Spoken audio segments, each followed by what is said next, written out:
Guys, I believe you are witnessing history. This is the world's first video game review done while jogging. With a fly in my face. So, I recently picked up an Xbox One even though I'm flat broke. Because of a 2-game offer. Buy the thing, get 2 games free. One was Madden, the other one Destiny. So I'm doing a review of Destiny, and this being the first game by Bungie since they left Microsoft, and the Halo franchise in the hands of Microsoft. So while Microsoft has 343 Industries, one of their teams working on the next Halo, we have Bungie making a Halo clone.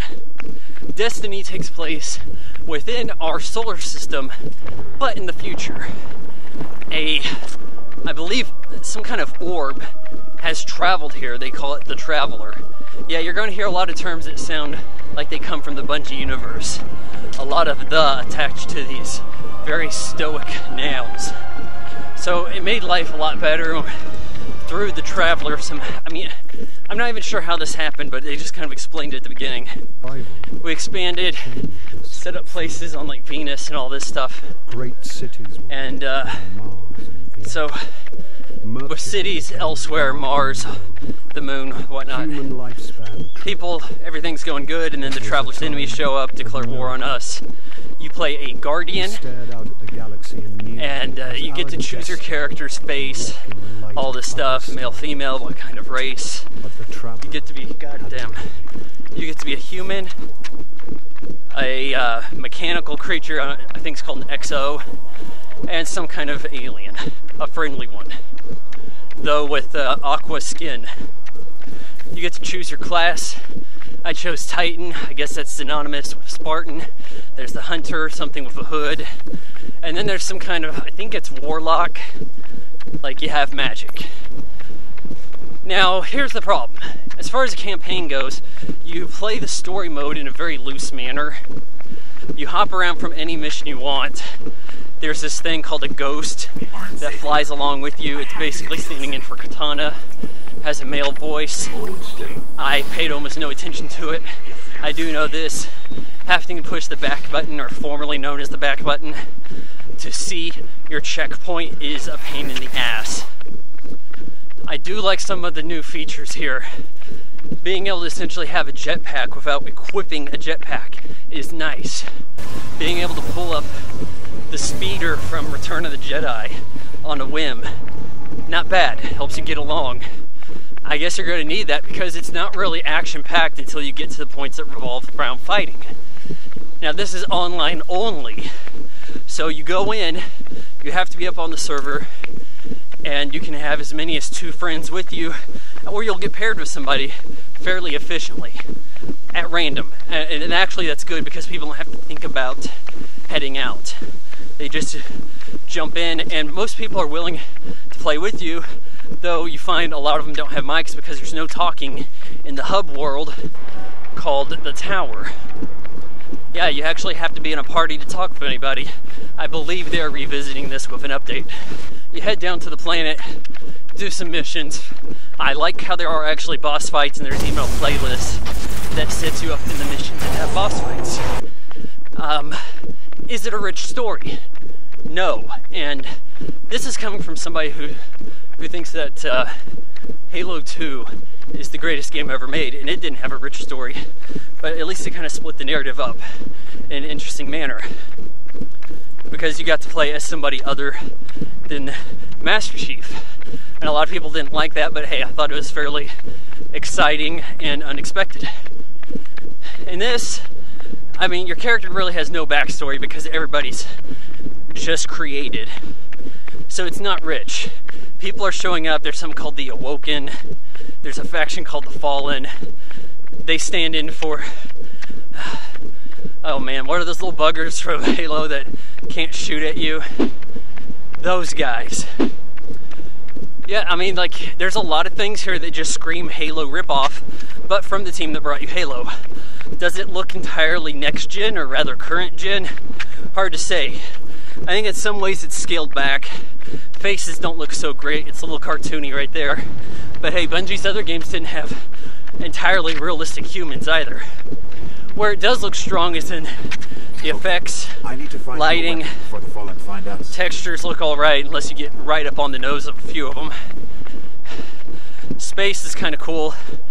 You travel from the planets just like you do in the commercial, which I found really refreshing, that the commercial played out like the game. Hey, where do you want to go next? Venus. Okay, boom. Then you're having fun there and shooting shit with a buddy. The Crucible is where the versus multiplayer is played. Now, the stats that you collect in the story and the weapons, armor, all that good stuff carries over to your character in multiplayer. Additionally, in the Crucible, you can do all your leveling there too. Though later on you're going to have to do other missions to level past 20. That's a whole nother story.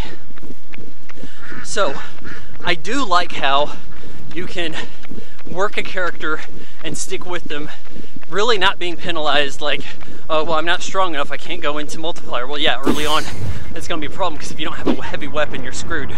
But it's not like you need the best sniper rifle. Everybody's sniper rifle is going to be the same. You are going to need a few of your skills leveled up here and there. Just stay competitive. You have your supercharged special move that just decimates opponents. I found myself frequently killed by this, but as you try to work in some team tactics, I think it'll work out for you. Trouble is, no one talks unless you're in a party.